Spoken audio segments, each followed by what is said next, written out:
No ar, programa Papo Franco RS, com Dudu Franco, na reaçãofm.com. Salve, salve, meu povo! Chegando mais uma vez aqui, último programa Papo Franco RS do ano. Estamos aí chegando devagarinho, mais uma segunda-feira, encerrando aí com chave de ouro. Papo Franco RS, que estamos aí desde janeiro, batendo vários papos, conversando com várias personalidades aqui no Rio Grande do Sul, Rio de Janeiro, São Paulo, do Brasil todo. Estou muito feliz e chegamos aí mais uma vez. Estamos ao vivo pelo Facebook e pelo YouTube. Entre lá na Rádio Reação pelo YouTube, que estamos ao vivo lá também. Compartilha aqui no Facebook também, compartilha para geral aí nos grupos de WhatsApp, compartilha para todo mundo, como a gente sempre faz. Acompanhe a Rádio Reação também pelo aplicativo da Rádio Reação. Acompanhe lá, que já tem mais de 60 mil pessoas já acompanhando por lá também. Então, muito bom. Já agradecendo o pessoal que já está curtindo aqui, que já estão compartilhando, que já estão divulgando. E é isso aí. Depois, no final, vou fazer os agradecimentos finais para todo mundo que está acompanhando o Papo Franco RS. E não esqueça também de baixar o aplicativo, hein? Continue baixando aí, baixa o aplicativo da Rádio Reação para acompanhar o Papo Franco RS e as demais programações que rolam aí 24 horas por dia. A maior rádio web do sul do Brasil e o Papo Franco RS, que é o programa que mais cresce aqui no sul do Brasil também, né? E hoje tem aqui uma convidada também, que já é uma amiga aí, que está na batalha comigo, que está no corre, na militância, e tem um trabalho maravilhoso que ela vai falar aqui, tem também o trabalho de educação antirracista nas escolas. Boa noite, Luciana Dornelles Ramos. Tudo bem? Boa noite, Dudu. Boa noite a todo mundo que tá aí nos ouvindo, né? Muito obrigada pelo convite e já aproveitar para te parabenizar, né, Dudu? Quase um ano aí de Papo Franco, uma caminhada longa de muito trabalho, né? Muita dedicação a esse projeto que está dando super certo. Nos deixa super orgulhosos aqui no Sul e acho que em todo o Brasil, né? Que tem gente escutando de tudo que é lado. Então, esses dias eu recebi uma mensagenzinha de lembrança do Facebook do teu primeiro programa, né? Anunciando o teu primeiro programa. Então, acho que é isso, né? Dar os parabéns e te agradecer por a gente poder fechar esse ano juntos aí, né? Um ano que não foi fácil, mas que a gente segue na luta, né? E que a gente segue na ação. É isso aí. Também quero te agradecer, né, por ter aceitado o convite. Tu estava aí criando algumas lives, achou que não ia ter, achou que não ia ter nenhuma live e acabei te chamando. Não, vem que tem comigo ainda. Valeu. Eu cheguei a divulgar a última live do ano, antes dessa, e aí tu me chamou, ô Lu, olha só, e eu, plano foi pras cucuias, né? Agora é a última. Até o dia 31, tu não acho melhor tu não divulgar nada, né? Eu vou ficar quieta, não falo mais nada. Queria que tu abrisse um pouquinho falando um pouco do teu trabalho, do trabalho das empoderadas. Vamos começar primeiro por esse trabalho aí, e aí a gente vai desenrolando o papo do decorrer aí. Então, gente, eu me chamo Luciana Dornelles Ramos, eu sou professora da rede estadual aqui do Rio Grande do Sul e atualmente eu estou em licença, né, porque eu estou fazendo mestrado na URGS, em educação.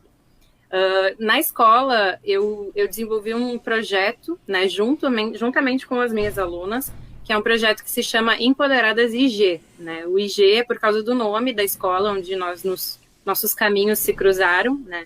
E esse projeto é um projeto que surgiu da demanda que eu vi em sala de aula, não só em sala de aula, mas como na escola no geral, no ambiente escolar, dos meus alunos viverem situações de racismo que eu vivi quando aluna, assim, né? E eu conversar com os meus amigos, assim, inclusive o Dudu fez parte, né, desses diálogos, assim, sobre escola, sobre as nossas vivências quando criança.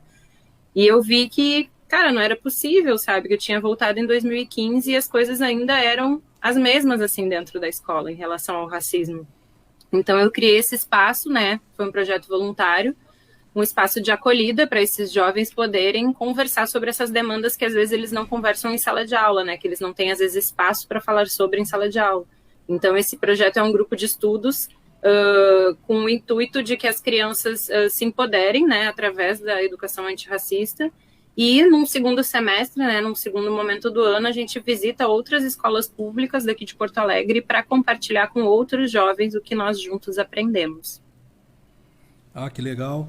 Isso aí já é um trabalho de educação antirracista, na verdade, né? Esse trabalho que tu já está fazendo aí, né? Tu, entre outras professoras também, né? E como é que a escola vê isso, né? A gente sempre vê que há uma resistência, né? Nas escolas, entre alguns professores, até mesmo o diretor, como é que a escola encarou essa ideia? A gente tem que entender, em primeiro lugar, que a escola é uma instituição racista, né? Ela é uma instituição que ela é colonialista, ela exalta a história do colonizador, né? Os heróis dos colonizadores, a história branca, né? E ela deixa um pouco de lado, ou muito de lado, a história do povo negro e do povo indígena. Então, a escola ela já tem uma questão estrutural, né, institucional de racismo. Então, partindo daí, a gente entende que dialogar sobre racismo ali não é fácil, e a prova disso é que existe uma lei, né, que obriga a inclusão, a Lei 10.639, ela obriga, né, a inclusão no currículo da história e cultura africana e afro-brasileira. E depois também veio a Lei 11.645, que veio incluir também a história e cultura dos povos tradicionais indígenas, né. Então, essa lei existe desde 2013, a 10.639, e até hoje ela não é aplicada nas escolas. Então, a gente vê o quanto a escola resiste, né, a falar, nem digo sobre racismo, mas a falar sobre o povo negro de uma forma afirmativa, né, de uma forma que demonstre as qualidades e as contribuições desse povo na nossa história, né, na construção da nossa sociedade. Então, não é fácil falar sobre racismo dentro da escola, assim. Na minha escola, a princípio, eu tive bastante liberdade, embora elas não se envolveram muito, né, no processo, na construção do projeto, assim, eu fazia as coisas meio que por mim.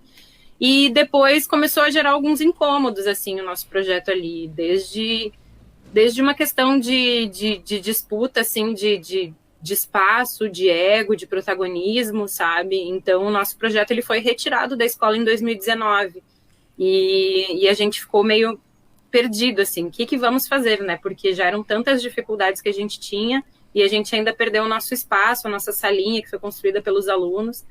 Então, em 2019 foi um momento em que eu precisei muito de colo, assim, sabe? De amigas, da família, e as pessoas me diziam, Lu, o Empoderadas já é muito maior que os muros da escola, assim, sabe? Vocês vão voar, vocês vão alçar outros voos, assim. E aí, ali foi quando eu resolvi também me inscrever para o mestrado, e realmente, assim, foi uma guinada na nossa vida. Hoje a gente é meio sem teto, né? A gente não tem uma casa, um local específico. O Vila Flores nos acolheu, a gente pode fazer encontros lá, mas com a pandemia ficou complicado. Mas a gente segue lutando, mesmo que a gente hoje não tenha um vínculo com uma instituição escola, né? A gente visita outras escolas, a gente se reúne, a gente tem nosso grupo de WhatsApp, mas falar sobre racismo na escola não, é difícil, assim, porque gera incômodo, né, Dudu? A desconstrução gera incômodo e as pessoas nem sempre estão prontas para esse incômodo que é gerado a partir da desconstrução. Então, tem gente que abraça o incômodo e que para pensar sobre, meu Deus, né? Por que eu estou nessa posição de oprimir? Por que eu estou nessa posição de reproduzir racismo? E tem gente que não quer lidar com esse incômodo e afasta o que gera um incômodo. Então, demite um funcionário que gera esse incômodo, ou então, né, tiram o espaço de um professor, e infelizmente foi o que a minha escola fez, né, em 2019 com o Empoderadas IG. E é bem complicado porque os primeiros atos de racismo que a gente recebe é na escola, né? E aí é estranho a gente ver um professor e um diretor se calar com isso aí, né? Geralmente é na escola que as crianças se descobrem negras, assim. E eu nem digo um negro em relação à cor da pele, sabe? Eu digo o negro em relação à forma pejorativa como a sociedade fala sobre a gente, assim, né? Então, na escola, geralmente é que a criança escuta pela primeira vez aquele neguinha num tom pejorativo, né? Aquele cabelo ruim, aquele cabelo bombril, nariz de batata, que a gente começa a ouvir todas as características negativas que a sociedade constrói sobre pessoas negras, né? Na escola que isso acontece. Até mesmo quando rola aqueles concursos nas escolas, né? Do mais bonita. Esse dia eu estava vendo uma entrevista da Isa, e daí ela disse que teve um ano na escola que ela estava que aí criaram a categoria Miss Simpatia, que aí deram para ela essa categoria, né? Sim. A escola constrói, né, o padrão branco de beleza, assim, né? Então, as pessoas que se afastam desse padrão, né, as pessoas negras e outras pessoas que se afastam desse padrão da branquitude, elas sofrem muito, assim, não só nesses concursos, né? Às vezes tem também muita gente negra sempre fala sobre as festas juninas, né? Quando tinha que fazer as duplas para dançar lá a quadrilha, que ninguém queria ser dupla da pessoa negra, né? Ou então aquelas listinhas que os meninos adoram colocar no fundo da sala, com as meninas dando nota para as meninas, né? E sempre tem a menina mais feia da sala. São coisas que as pessoas negras acabam vivendo, assim, que são agressões muito fortes né, dentro do ambiente escolar. O Rogério Vaz mandou uma pergunta para ti aqui sobre uma experiência positiva e sobre uma experiência negativa nesse tempo de processo do teu projeto. Empoderados IG? Isso. Então, acho que a experiência negativa mesmo foi a saída da escola, assim, sabe? Foi um golpe muito grande, assim, porque a gente via... Foi num momento em que a gente estava vendo muitos resultados positivos do projeto, assim, e que eu não estava realmente esperando. Eu tinha, há 2 meses antes, eu acho, eu tinha participado de um documentário que se chama O Direito de Ensinar, e nesse documentário eu falei que eu tinha uma ótima relação com a direção, que eu sempre tive liberdade para tocar o projeto lá dentro da escola. E 2 meses depois me chamaram para me tirar, né? Para nos tirar da escola. Então acho que foi o momento mais difícil, assim, contar para as gurias que a gente ia desmanchar nossa salinha, sabe? A gente tinha uma sala toda construída pelas alunas, a gente sentou juntas e olhou, assim, e pensou, o que dá para a gente fazer aqui? Era uma sala suja, né? Velha, assim, com as paredes feias, e a gente construiu um mural, assim, de mensagens, tinham coisinhas penduradas, então, assim, desmanchar a sala, sabe, dar fim àquele ciclo foi muito difícil, assim, ver as meninas chorando foi muito difícil, assim, positivos, assim, dentre vários, assim, mas é a transformação das meninas, assim, que vai além da estética, né, vai de ver elas, assim, correndo atrás dos sonhos delas, assim, se aproximando de profissionais que elas se identificam, abraçando oportunidades, né? E agora a gente teve nesse ano 2 das empoderadas que entraram na Universidade Federal do Rio Grande do Sul e foi incrível, assim. A Duda foi chamada agora, nessa última chamada da URGS, e foi uma festa de todos nós, assim, do projeto, né? A gente vibra porque a gente sabe a luta que essa gurizada tem, assim, vindo de escola pública para poder entrar na Federal. Então, acho que essas conquistas coletivas, assim, que são individuais, mas são coletivas, são o que mais nos nutre, assim, para seguir em frente. E quais são os primeiros passos que tu toma quando inicia esse projeto aí, dessa troca de ideia com os alunos? Como é que tu chega neles para começar a criar o projeto e trocar essas ideias com eles? Eu acho que varia muito de escola para escola, de comunidade para comunidade, sabe, Dudu? Eu gosto muito de analisar as demandas, assim, que cada comunidade tem para a gente começar esse diálogo, sabe, por onde é mais urgente.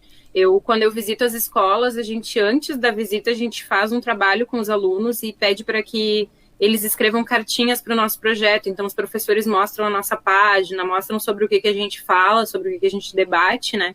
E os alunos escrevem cartas para a gente, nos convidando para ir para a escola deles, né? E dizendo por quê.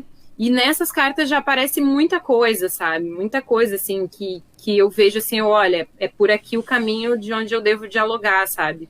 E eu acho que cada professor, assim, aqui em Porto Alegre, eu falo sempre, graças a Deus, né? Eu não sou exceção. Aqui a gente tem muitos projetos maravilhosos, né, de educação antirracista. Temos o Meninas Crespas, o Afroativos, o Quilombonja, as Quilombelas, tem o Cangerê, né, tem o coletivo de profs pretas, aqui daí já não é Porto Alegre, é região metropolitana, né, mas, assim, a gente tem muitos projetos maravilhosos, assim, de educação antirracista, e o legal é que, apesar da gente falar desse mesmo tema, que é a educação antirracista, a gente identifica em cada projeto as características de cada comunidade, assim. Então, acho que não tem uma receita de bolo, sabe? Uhum. Não tem uma coisa que tu diga assim, deve começar assim.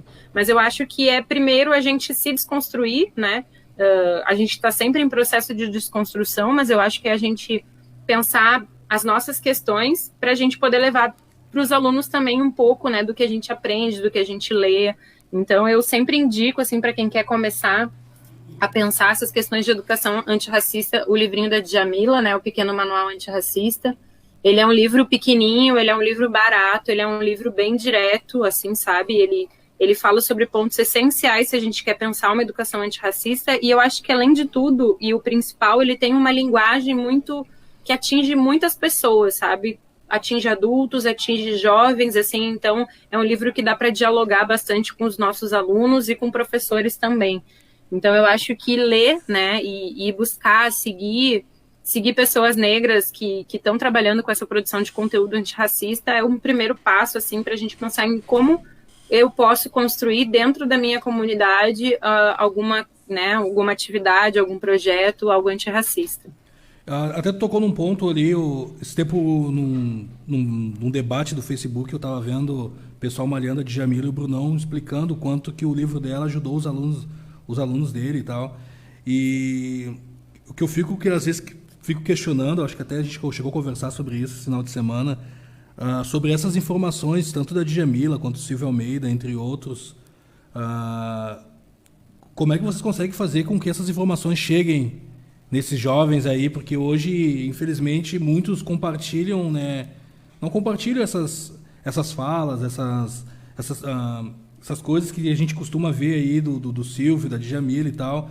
Eles pegam até outras coisas que alimentam cada vez mais até o auto-ódio e o racismo. E como é que vocês conseguem colocar para eles essas informações e como eles aceitam, como eles filtram essas informações aí? Olha, no Empoderadas é tudo com muito debate, né? No início eu não levava muito, assim, textos prontos, assim, diretos. Tipo, vou pegar a Djamila e vou dar para eles lerem, para eles interpretarem, né? Eu lia, eu fazia uma interpretação sobre, e eu pensava em como eu podia levar aquilo que ela estava falando para a realidade deles, assim. Então, por exemplo, assim, quando a gente falou sobre representatividade, foi o primeiro tema que a gente falou no projeto, né?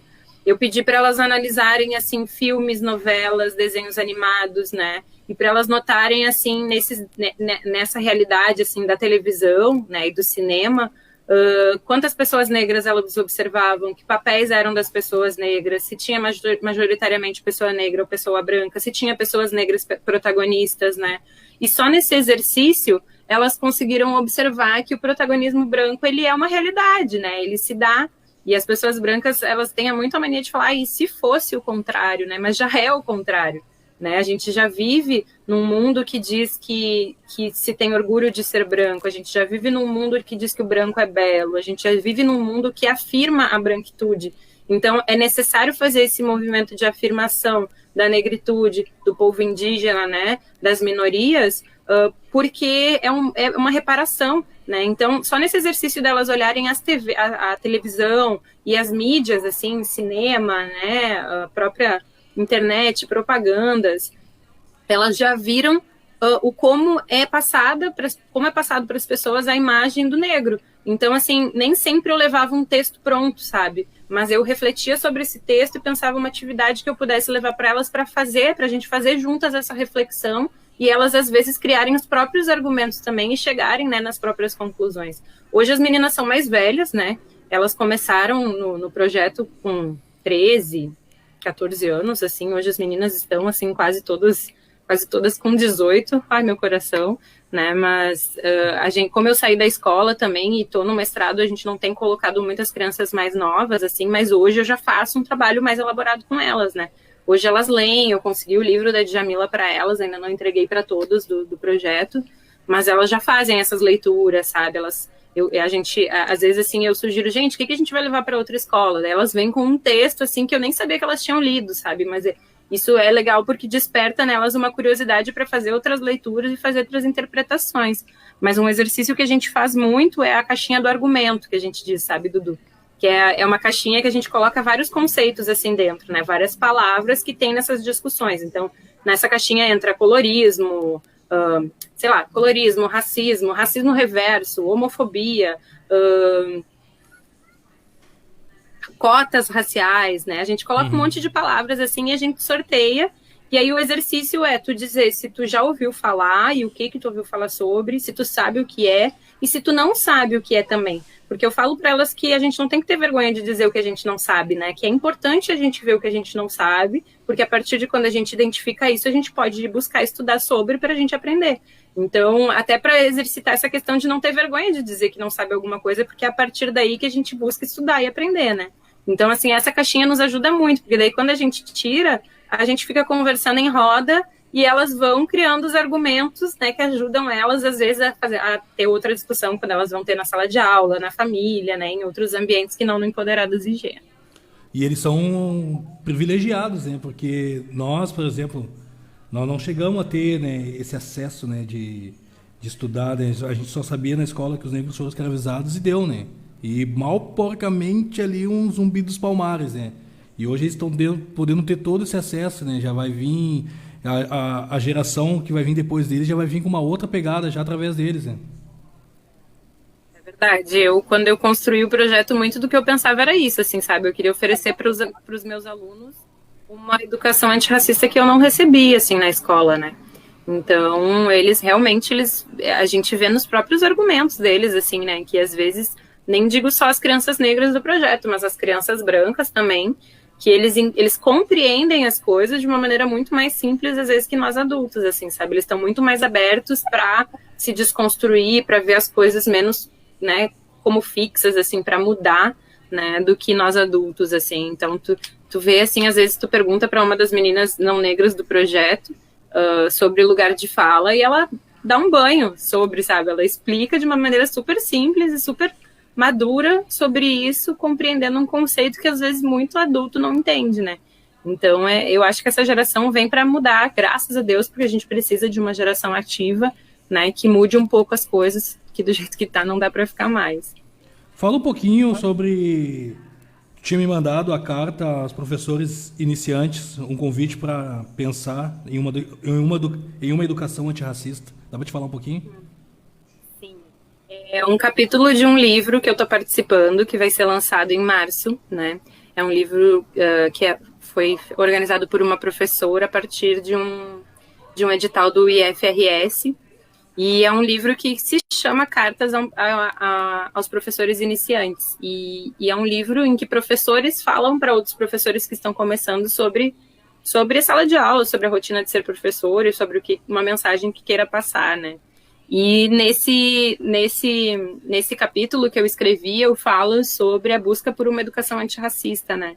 Então, eu falo primeiro, assim, um pouco sobre o porquê de ser necessário, né? Sobre o descolonizar, né, na educação, sobre como é perigoso. Eu trago Chimamanda, né, a Chimamanda Adichie, que fala sobre o perigo da história única, né. A Chimamanda nos diz que quando uma história ela é contada por uma versão só, por diversas vezes, ela acaba se tornando uma verdade única, né, e o perigo disso, assim. Então, a gente cresce na escola ouvindo a versão do colonizador, né, e eu falo um pouquinho nessa carta para os professores refletirem sobre como seria diferente, né? Por exemplo, se a gente ouvisse a história do Brasil a partir dos povos originários, né? Dos povos indígenas, e não a partir da versão do colonizador que invadiu o Brasil, né? Invadiu o Pindorama. Eu falo sobre como seria diferente a gente conhecer a história do Rio Grande do Sul e da Revolta Farroupilha a partir da narrativa de um lanceiro negro, né? E como é importante a gente ter essa variação, essa diversidade de versões da história para a gente poder chegar a uma história mais real de como as coisas acontecem. Porque, por exemplo, falando sobre os lanceiros negros aqui no Rio Grande do Sul, se a gente procura, a gente tem muito trabalho e eu particularmente não sei, né? Não sei até hoje o nome de nenhum lanceiro negro, né? Então, olha, para a gente ver o quanto uma história contada por uma versão única, ela desumaniza, né, o outro lado. Ela faz com que o outro lado seja um bloco, seja um povo, seja uma coisa. Então, eu falo um pouquinho nessa carta sobre a nossa responsabilidade como professores de contar outras versões dessas histórias, né, para as crianças, para a gente fugir um pouco dessa questão colonial de exaltar tudo que é branco, tudo que vem de Europa, tudo que vem dos Estados Unidos, né? A gente é tão colonizado que quando a gente precisa encontrar um caminho, buscar um caminho, a gente diz que eu preciso de um norte, né? Por que a gente precisa de um norte? Por que a gente precisa de uma América do Norte, de uma Europa, se a gente tem toda a América do Sul aqui, rica, maravilhosa, cheia de sabedoria, né? Cheia de conhecimentos de diversos povos, para a gente se inspirar, né? Para a gente aprender e para a gente se espelhar. Então, eu falo um pouco sobre isso, assim, nesse capítulo que eu escrevi, e a partir daí eu falo sobre o Empoderadas IG e um diálogo que eu tive com alunas que participaram da criação do projeto comigo em 2016. E nesse diálogo foi muito incrível, assim, as meninas me falaram a versão delas, né, de como foi, assim, o início do Empoderadas IG, e isso me trouxe muitas reflexões, assim, sabe, sobre o quanto também elas tinham absorvido, que eu não imaginava que era tanto, que elas tinham absorvido tanto para a vida delas sobre o que eu tentei levar para elas no projeto. E o que tu ouviu, assim, de algumas dessas reflexões delas aí? Eu ouvi muitas coisas, mas assim, a Nath, por exemplo, foi uma que ela me deixou muito pensativa, né? Porque ela falou assim que é quando começou o projeto, ela se preocupava muito com as alunas brancas do projeto, por eu ter falado que o projeto seria um projeto de protagonismo negro, né? E ela achava meio injusto, assim, a Nath é uma aluna negra, e ela achava meio injusto o projeto ser de protagonismo negro se tinham tantas pessoas diversas nele. E aí ela falou que quando a gente começou o projeto, né, e ela começou a estudar, e ela começou a ver na televisão, ela começou a ver nos espaços que ela frequentava, ela começou a ver na escola, né, o quanto existia um protagonismo branco, né, o quanto as pessoas brancas eram parecendo maioria, né, numa sociedade em que a negra é mais de 50%, ela começou a perceber que o protagonismo branco ele já era uma realidade, né, e que o protagonismo negro, ela entendeu, então, que o protagonismo negro era como uma reparação, né, e eu fiquei, meu Deus, sabe, fiquei muito chocada, ouvindo, assim, como ela estava desenvolvendo aquilo ali, o quanto ela tinha entendido nessa questão do protagonismo negro do projeto. Elas falaram muito, assim, sobre ter levado o que elas aprenderam para a família, né, sobre a Nathalie contou como ela compartilhou com a mãe dela muitas coisas que ela aprendeu no projeto, porque a mãe dela não teve como estudar, né, a mãe dela estudou até o 5º ano e não estudou mais, então a mãe dela não teve acessos que ela teve e ela pôde levar para a mãe dela. A Nath falou também que levou para os familiares, que levou para as crianças pequenas da família. A Nick falou que se tornou uma referência para as pequenininhas da família, sabe? A Esté disse que hoje no curso de matemática na URGS ela não vê muitas mulheres, mas ela se incomodou muito no início, mas que hoje ela se esforça para ser uma boa representatividade para as gurias que vão entrar, né, nos próximos anos. Então, assim, fiquei encantada, assim, sabe? Eu fiquei encantada porque todas elas, sim, se mostraram em desconstrução, mas se mostraram também, assim, numa perspectiva de continuar o trabalho que elas iniciaram no Empoderadas IG, mesmo não estando mais no projeto, algumas delas, assim, sabe? Levaram para a vida mesmo. E o legal é que as escolas elas têm que entender que esse é um trabalho de empoderamento, né, que vocês estão fazendo. Não um trabalho para deixar... para revoltar as pessoas, é que muita gente vê isso, né? Tipo, o exemplo do Papo Franco, do meu trabalho que eu faço. Tem gente até hoje que vê um trabalho como uma baderna, né, que eu faço. Isso aí é baderna para ficar fazendo chamarisco para os outros. E não é, né? A gente vê aí o que muda na cabeça da gurizada que está chegando aí com 16 anos, 18 anos, o modo que eles estão hoje pensando, o modo que eles estão se posicionando, que era coisa que a gente não podia fazer nos anos 90, né? Não podiam fazer e hoje eles estão podendo fazer isso aí, né? Não tem como não sentir revolta, né, Dudu? Eu acho que é normal, assim, e quando a gente começa a estudar, eu acho que é um momento demais que aquilo nos mexe com a gente de uma maneira que a gente fica até um pouco desequilibrado, assim, porque a gente abre os olhos e parece que a gente tira um véu, né, para um mundo real, né, para um mundo desigual, para um mundo racista, para um mundo homofóbico, para um mundo transfóbico. E isso gera revolta, né? Isso não tem como não nos gerar revolta. Sim. Mas se nós fôssemos violentos, tinha muita gente pegando fogo aí pela cidade. Sim. Mano Brown... Porque a gente é tão passivo, tão pacífico, que olha, que podia ter, assim, se o fogo nos racistas fosse real, ia ter tanta gente pegando fogo por aí, que, meu Deus, né?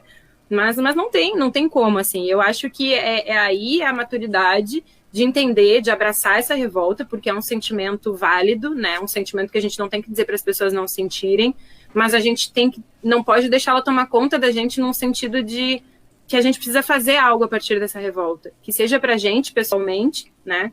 Que seja assim, não, eu vou mudar minha vida, não, eu vou estudar, não, eu vou mudar de trabalho, ou eu vou fazer alguma mudança pessoal, ou que seja para um projeto comunitário, assim, né? Que seja para uma mudança em que a gente faça coletivamente, assim. Eu acho que essa revolta, ela pode despertar muitas coisas boas, assim, em relação à ação também. E o pior é o seguinte, uma vez uma entrevista do Mano Brown, ele dizendo assim que quando a gente se descobre, né, a gente parece aqueles cachorros que ficaram 4, 5 dias sem comer e soltaram, a gente sai bem louco aí, né, pegando todo mundo. Eu posso dizer que eu tava assim até um pouco tempo atrás, né. Hoje eu mexo com alguns amigos meus que me consideram já um mal com pós-meca, né.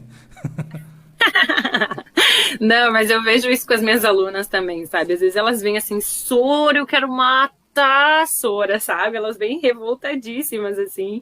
E eu digo, calma, gurias, calma, sabe? Para, pensa, mata no argumento, sabe? Ou então também saiba se retirar, porque às vezes a gente tem que preservar a nossa saúde mental e saber com quem a gente está discutindo e se vale a pena ou não, né? Porque tem gente que não quer nos ouvir, né? Então a gente também ficar falando e batendo cabeça quando as pessoas não querem ouvir, às vezes é melhor a gente se retirar e seguir, botar nossa energia em coisas mais produtivas, assim, do que discutir com gente que não tá afim de mudar, que não tá afim de ouvir.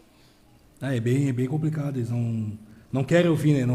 É a falta de empatia, né? Como a gente fala, né? A empatia é algo que tá em falta na sociedade, né? E tem mais alguns outros projetos que tu pretende... Agora, com a pandemia tá bem complicado, né? De criar projeto, até mesmo fazendo online, tipo assim, né? Para o pessoal se manter ali é bem complicado, né? E como é que tu tá mantendo continua mantendo ainda o projeto?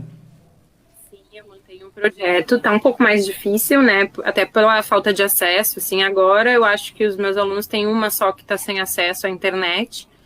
E isso dificulta, né? Tá dificultando até para eles no acesso deles à própria educação regular deles, né? Tá bem complicado. A gente sabe o quanto os alunos de escola pública foram prejudicados por essa pandemia, por esse ensino remoto. Acho que se alastrou mais a desigualdade racial, social, toda a desigualdade, né? Mas eu continuo com eles, assim, a gente tá com alguns projetos bem legais. Tem um projeto que está no forno, assim, né? Mas que a gente está produzindo uns materiais aí para distribuir para as escolas públicas sobre educação antirracista, que vai ficar bem legal. A gente está pegando uns talentos aí do Empoderadas IG, que trabalham com desenhos, né, com ilustrações, e a gente vai fazer um material didático bem legal que a gente vai tentar levar para as escolas aí, mas é um projeto que está no início, que está no forno, mas que vai sair, com certeza, aí 2021 a gente vai estar com esse projeto se espalhando pelas escolas aqui em Porto Alegre, quiçá no Brasil. Sim, e é bom, né, poder espalhar para as escolas isso, é uma das coisas que muito legal. A gente, aqui eu acho durante o ano todo, acho que a palavra da Lei 10.639 foi o que a gente mais falou aqui. E isso sendo tocado dentro das escolas, as escolas podendo abraçar essa ideia aí, né? A gente já consegue mudar bastante coisa, né? Sim. E os alunos são muito multiplicadores, assim, sabe? Eu lembro de uma aluna minha que descobriu na escola dela que não ia ter dia da consciência negra e ela ficou revoltada que não ia ter dia da consciência negra na escola dela. E ela foi lá, fez um auê com a direção, com os professores e no fim saiu o tal do dia da consciência negra porque ela se mobilizou e ela falou que estava dentro da lei e que o dia da consciência negra estava no calendário escolar, né? Que ele tinha que acontecer. Então é importante a gente conscientizar os jovens por isso também, porque eles têm direito, né? E quando a gente entende sobre o que a gente tem direito, a gente sabe que a gente tem deveres, mas que a gente tem direitos também. E quando eles entendem isso, eles vão à luta, assim. Eu acho que a juventude tem uma vivacidade, tem uma potência, assim, para a luta que é maior que a nossa, assim. A gente se acomoda muito fácil, né? O jovem não consegue calar, ele não consegue. Eu acho que a gente pode aproveitar essa força deles para tá aí espalhando, né, a luta antirracista pelas escolas aqui no Brasil. Não, e o bom também é que acaba com aquela coisa que chega no dia 20 de novembro, na semana, né?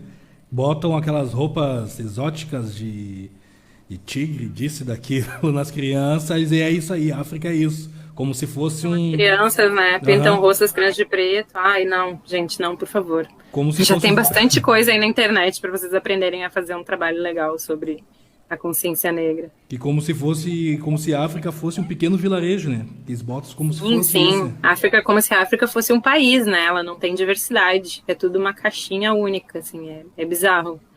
É bizarro, mas ainda tem, e tem muito, né? A gente viu nesse ano mesmo.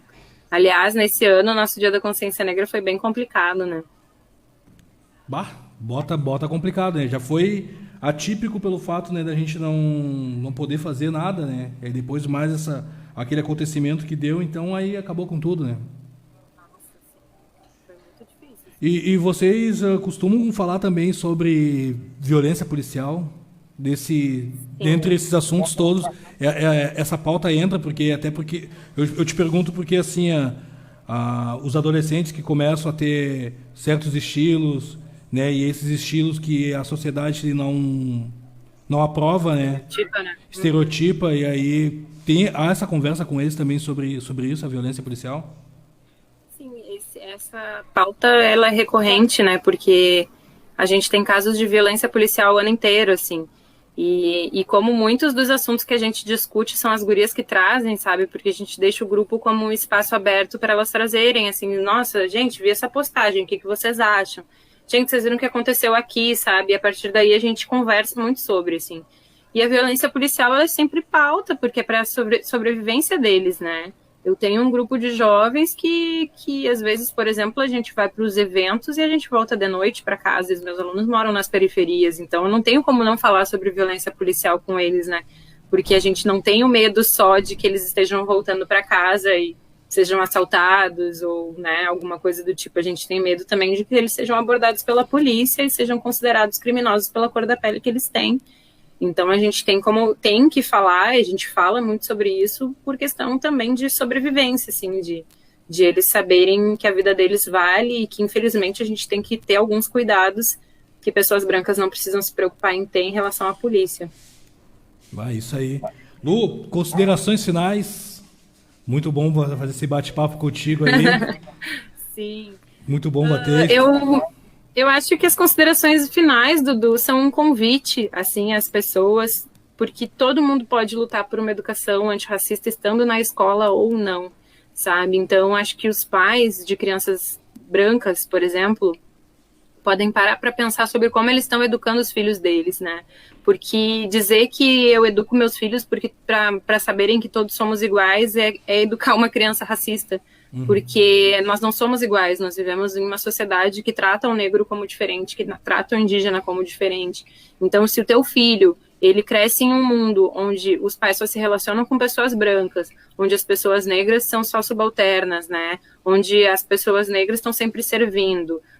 Se o teu filho vive num mundo onde ele não lê livros que têm protagonistas negros, se ele não vê programas que têm protagonistas negros, que têm pessoas negras de uma maneira afirmativa, esse filho ele vai absorver o que a sociedade diz sobre o negro, né? E a nossa sociedade é racista, então a gente está criando uma criança racista.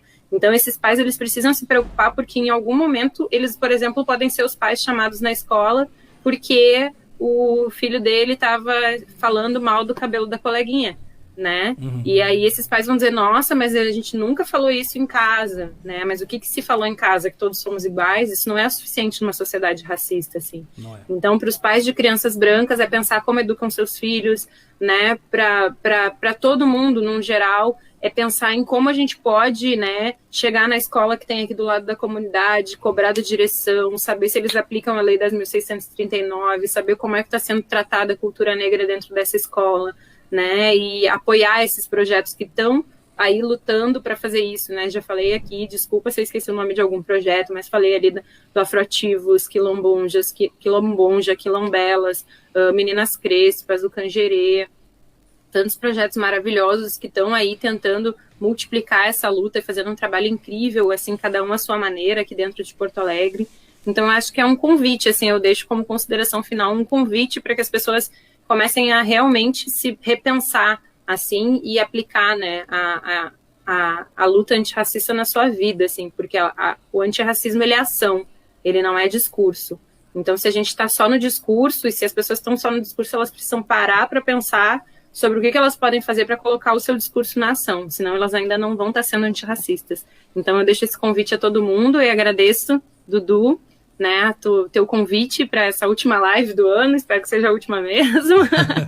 E obrigada aí pela parceria, né, Dudu, na luta mesmo, assim. Então, eu sei que tu é uma pessoa da ação, eu sei que tu é uma pessoa que está aí tentando fazer a diferença, e eu tenho muito orgulho de te ter na minha vida, assim, de te ter como amigo, e muito orgulho do teu programa também, onde tu multiplica, né, ideias, onde tu leva para pessoas um acesso, né, a uma educação, né, tu trabalha com uma educação antirracista também porque tu leva o diálogo para muitos lugares onde às vezes esse diálogo não chega. Então, parabéns e boa noite para todo mundo. Muito obrigado mesmo. Até colocando um adendo ali no que tu falou sobre a educação antirracista, e isso aí também tem que ser levado principalmente nas escolas que tem vínculo com as igrejas, né? Escola luterana, escola adventista, escola israelita, essas escolas que são de majoritariamente pessoas brancas, e eles nunca se ligaram que às vezes a pessoa que não tem um aluno preto na sala de aula, mas tem quem está limpando o chão, né?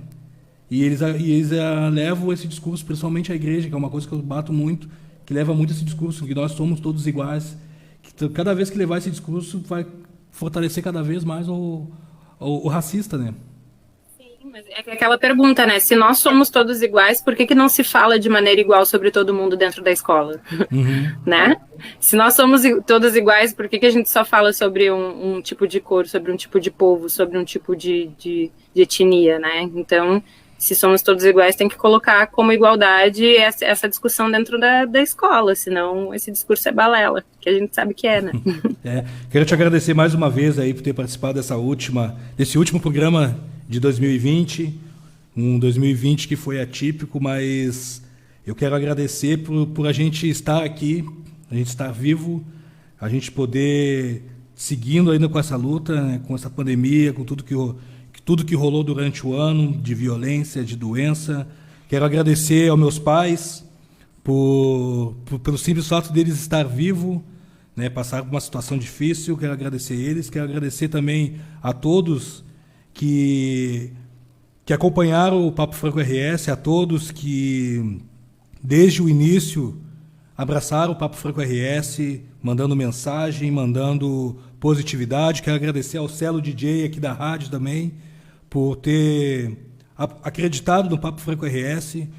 Agradecer também a todos que, desde o início, aceitaram o convite de vir fazer o papo aqui, de bater o papo comigo, de colocar as ideias. Ao Neneco aí também está assistindo aí, Cauê, a Lid, Kênia, que sempre comigo do meu lado, apoiando. Então, estou um pouco aqui emocionado aqui, mas eu só tenho a agradecer a todos os amigos, a todos os ouvintes. Hoje foram aí, a gente iniciou o programa com 65 mil ouvintes, e estamos encerrando aqui o Papo Franco com 85.533 ouvintes acompanhando aqui pelo aplicativo, sabe? Então é muito gratificante da gente poder, toda segunda-feira, poder levar uma pauta, levar um bate-papo, e o pessoal sempre mandando feedback, o pessoal sempre oxigenando aqui o programa Papo Franco. E mês que vem, agora em janeiro, vamos fazer 1 ano de Papo Franco RS, então vai ser um mês todo comemorativo, e a gente vai continuar crescendo cada vez mais, mantendo as pautas, trazendo convidados para continuar fortalecendo. Eu sempre falo que cada convidado que vem aqui está fortalecendo cada vez mais com o Papo Franco, com seus conhecimentos, com as suas, sabe, com tudo que rola aqui.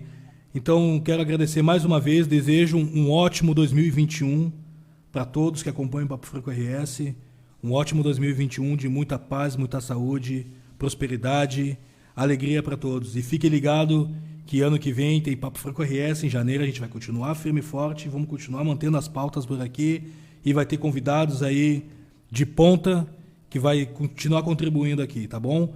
Então, desde já um forte abraço a todos, axé para todo mundo, e que 2021 seja um ano de prosperidade para muita gente aí, tá bom? Valeu, pessoal. Tchau, tchau.